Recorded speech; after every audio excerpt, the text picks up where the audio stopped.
Ada kawan kita pergi umroh Pak, ziarah pun tak mau. Dia pergi sholat aja. Pergi ziarah kubur Nabi, dia bilang bid'ah tu. Ada tu Pak.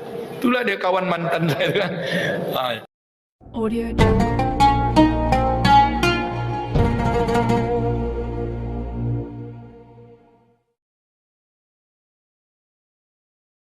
Pertanyaan pertama, sejak kapan Ustadz kan dulu salafi, bagaimana mujahadahnya itu bisa berubah menjadi sekarang kan gitu. Nah, boleh dijawab, boleh tidak, demikian.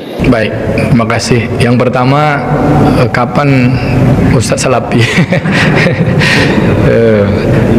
Dijawab Pak, boleh jawab, boleh tidak. Ya, mujahadah ya. Mujahadahnya sejak tahun 98, waktu perang 98, waktu perang 98 Kubang. Kan perang itu dulu, ingat perang Kubang Pak. Saya mengaji, kemudian 99, 2000, 2001, tapi sambil ngaji juga tempat lain, nyuri-nyuri dari murabbi, dari ustaz-ustaz tuh. Tapi kalau ada daurah ikut. Kemudian 2006 udah mulai agak-agak bingung. Satu hari yang membuat saya berhenti itu mujahadah itu apa? Perasaan saya itu kalau waktu ngaji di situ merasa benar aja. Asal masuk ke masjid, nengok orang tuh kecil aja Pak, nganggap orang tak berilmu. Jadi saya merasa tak enak. Ini orang beramal tak dengan ilmu. Itu kan doktrin tuh. Yang berilmu itu kan cuman kami. Kami ini ahlus sunnah wal jamaah. Kami belajar hadis. Kami ini betul sanadnya, betul hadisnya. Ini semua dalilnya sahih. Ini yang diamalkan, salaman setelah sholat, orang yang masuk masjid. Ini ahli bid'ah semuanya. Asal memandang orang tuh kecil. Itu yang saya rasakan. Ada hati saya nggak puas. Satu hari boleh lah nih. Satu hari celana saya agak bolong kecil di sini. Jadi sholat adalah kawan. Tak usahlah sebut nama dia. Kalau disebut nama tak enak, dia jual kelapa tuh di Jalan Paus. Nah, sebut nanti dia terkenang tuh. Entah terkenang tak tidak lagi. Jadi selesai sholat tuh, celana ini bolong. Saya bukan merokok, tapi ada orang merokok yang kena celana saya ini bolong kecil-kecil. Lalu dia lihat gini, tak sah sholat gitu dia. Kan sama-sama pengajian nih. Tak sah sholat antum, ulang sholat antum. Tapi kasar. Lalu saya bilang, abang kok kasar? Betul sebenarnya saya bilang. Tapi kita ini ikut sahabat. Kita ini kan salafi, pengikut sahabat. Sahabat itu kan lemah lembut, saya bilang. Kalaulah ada, maaf bang ya, saya bilang, kalau kayak gini Islam zaman sahabat Tuhan, saya bilang, kasar seperti abang ini, macam mana orang mau masuk Islam? Untung saya Islam itu ada sekarang. Kalau saya hidup bersama Nabi di zaman sahabat itu, perilaku sahabat itu sekasar abang ini, tak masuk Islam saya tuh. Astagfirullah, saya bilang, maaf ya gitu. Begitu kasarnya antum ini, saya bilang. Tapi marah saya kan, marah, kasar kali ini, ngakunya ikut sahabat tapi kasar, sombong-sombong. Itu udah satu kesal. Satu hari diskusi lah, diskusi sama kawan semua, tak usahlah sebut namanya, kalau sebut tahu nih kan. Saya bilang, Bang, kalau saya berjalan dari rumah ke masjid, tiba-tiba di tengah jalan saya berhenti dan berdoa saya di jalan tuh Bang, berdoa saya, ya Allah ya Rahman ya Rahim, apa aja lah saya bilang. Doa itu ibadah nak Bang? Ibadah. Oke, saya bilang. Tapi yang saya lakukan ini pernah dibuat Nabi nak Bang? Isunya mulai gitu. Bingung dia jawab. Kan man amila amalan laisa amruna fahuwa ruddun. Kan itu dalilnya. Siapa yang beramal yang tak pernah kami tunjukkan, maka amalnya tak diterima, tertolak. Saya tadi beramal, kan ibadah tu kan ya. Saya berdoa di jalan tu, lalu ditolak. Berarti kalau amal tu tak pernah ditunjuk, berarti itu bid'ah kan Bang? Tak bisa dia jawab. Kalau bid'ah berarti dengan berdoa tadi masuk neraka saya itu kan Bang? Sebenarnya kan berdoa sampai di jalan, di tengah jalan, kan bid'ah tu kan? Wa kullu bid'atin dalalah, wa kullu dalalati finnar. Setiap bid'ah sesat masuk neraka. Apakah mungkin saya di jalan tadi berdoa gini lalu Allah Ta'ala bilang kamu masuk neraka? Yang satu jawab ya bid'ah, tapi masuk neraka tak berani, dia bilang ya itu bid'ah. Yang satu lagi no comment. Semenjak itu saya bilang berhentilah saya ngaji lagi, kalian aja tak dapat jawab. Saya bilang, kenapa? Kalau seandainya saya masuk neraka, masa Allah kejam betul gara-gara saya berdoa masuk neraka? Maksiat apa yang saya lakukan? Padahal saya berdoa kepada Allah Ta'ala, itu ibadah kan? Saya bilang, pernah tak Nabi pernah buat kayak gitu? Berjalan dari rumah ke masjid, tiba-tiba di tengah jalan berdoa saya, pernah tak Nabi buat kayak gitu? Tak ada dalilnya kan? Berarti saya nak ikut Nabi, bid'ah saya, masuk neraka saya. Udahlah saya berhenti ngaji lagi. Oh, langsung dibilang antum murtad.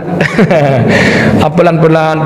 Padahal daurah pertama di kampus dulu. Terus saya sebut lagi ustaznya, ustaz baru pulang dari Madinah, kita panitianya, kita ininya kan, ngaji halaqah sana, ngaji sini. Tapi selama ngaji itu saya memang enggak tentram, Pak. Terus mencari. Dan puncaknya tahun 2001 lah. 2006. Kemudian 2006 itu saya pindah halaqah.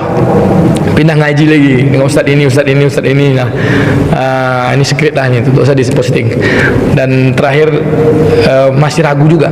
Satu hari saya di satu masjid khutbah Jumat, lupa baca pakai baca Sayyidina. Masjidnya di sekitar sini, Pak, sebelah di daerah Domba ini. Allahumma salli ala Sayyidina Muhammad wa ala ali Sayyidina Muhammad. Selesai sholat Jumat ditemui sama pengurus masjid. Ustaz, baca Sayyidina itu bid'ah. Tak boleh baca Sayyidina. Nabi ngajarkan Allahumma salli ala Muhammad wa ali Muhammad. Kalau berarti pakai Sayyidina masuk neraka saya itu, Pak. Bilang bingungnya kayak ustaz tu kan.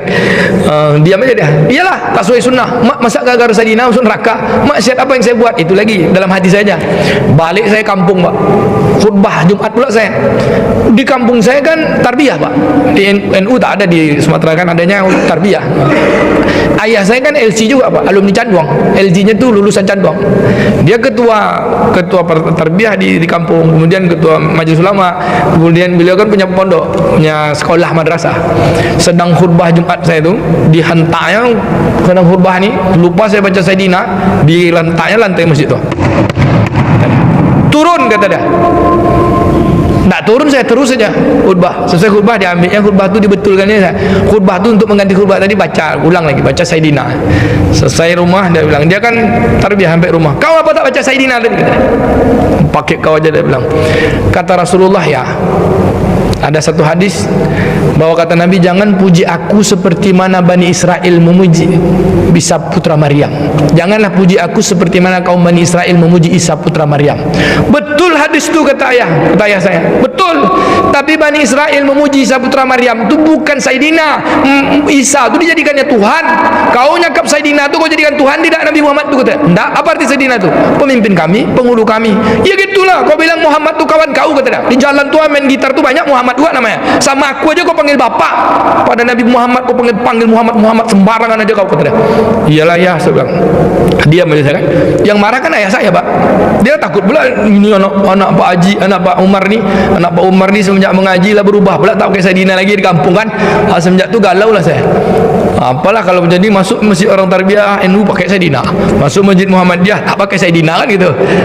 Satu hari mimpilah saya, Pak. Tapi mimpi ini tak juga jadi dalil. Mimpi lewat satu kuburan itu bercahaya, cahayanya terang sekali.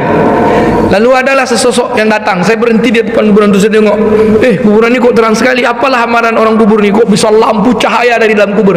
Adalah sesosok tapi wajahnya kelihatan. Wajah tu saking terang pula, rambutnya segini, pakai tongkat, pakai jubah, pakai imamah gitu, Pak. Tapi wajah enggak kelihatan. Terang sekali kayak lampu, nak nampak wajahnya. Dia bilang cuma gini, "Zul, kau mau kayak orang yang itu tuh," katanya. Saya bilang, "Ya Tuhan, apa amalan orang tu sehingga begitu hebat kuburnya?" Apa kata beliau? "Kalau berselawat sama Nabi itu bacalah Sayyidina. Itu bentuk penghormatan kecintaanmu kepadanya." Begini lagi. Apakah saya setelah mimpi itu baca Sayyidina? Enggak juga, Pak. Karena saya tak mau jadikan mimpi itu dalil. Pergilah saya ke Madinah. Sambil umroh, sambil ngaji, jumpalah dengan salah seorang. Tapi saya tidak sekolah, ngaji aja. Dengan salah seorang Syekh Ahmad Ladan, orang tasawuf At-Tijani. Jadi pertemuan itu tak sengaja. Di Masjid Nabawi ketika saya sedang duduk maghrib menjelang isya. Di belakang Raudhah. Ngantuk-ngantuk ini saya. Di tokoknya saya. "Ya waladkum," dia bilang, "Nak, bangun. Min aina anta?" "Ana min Indonesia." "Anta Malaysia atau antum min Indonesia atau Malaysia?" "Kamu dari Indonesia atau Malaysia?" "Ana min Indonesia." "Kalimah Arabi wa Inggris, bahasa Arab atau bahasa Inggris?" "Ma fi muskil. Kalimah Arabi fadal, bahasa Inggris ma fi muskil fadal." "Silakan bahasa Arab boleh, bahasa Inggris boleh," saya bilang. Dia bilang bahasa kitanya, "Kamu dah berapa lama di Madinah ni? Kamu kok enak-enak aja tidur di sini," dia bilang. "Kamu kesini ini setiap hari ada 2 juta orang yang mau datang kemari mendapatkan visa untuk jumpa Rasulullah, pergi ziarah tuh kuburannya di depan tuh dia." Pertanyaannya apa? "Kamu sudah jumpa Rasulullah atau belum?" Allah langsung digasnya saya, Pak. "Kamu sudah jumpa Rasulullah atau belum?" Saya bilang, "Saya udah ziarah sana." "Udah ziarah tuh udah jumpa apa belum?" kata dia. Digasnya saya lagi. Lalu saya bilang, pegang tangannya. "Lalu bagaimana cara jumpanya?" Bagaimana cara jumpanya, wahai Tuhan?" tasbihnya panjang, baru kenal ismuka ya habibi, ini ismi Zulkarnain, wa anta ya syekh. Sebelah anak ini dari mana, rupanya dia doktor Pak, belum di Sudan, dan dia sebentar bermukim di Madinah itu ngajar. Dan beliau baru, saya bilang kalau gitu saya belajar gaji lah sama beliau. Diajarkannya beberapa zikir, kemudian diajarkannya salawat, salah satu salatul fatih. Kalau kamu ingin bertemu Nabi, ingin temu betul dengan Nabi itu, hadirkan kecintaanmu di atas segala kecintaan.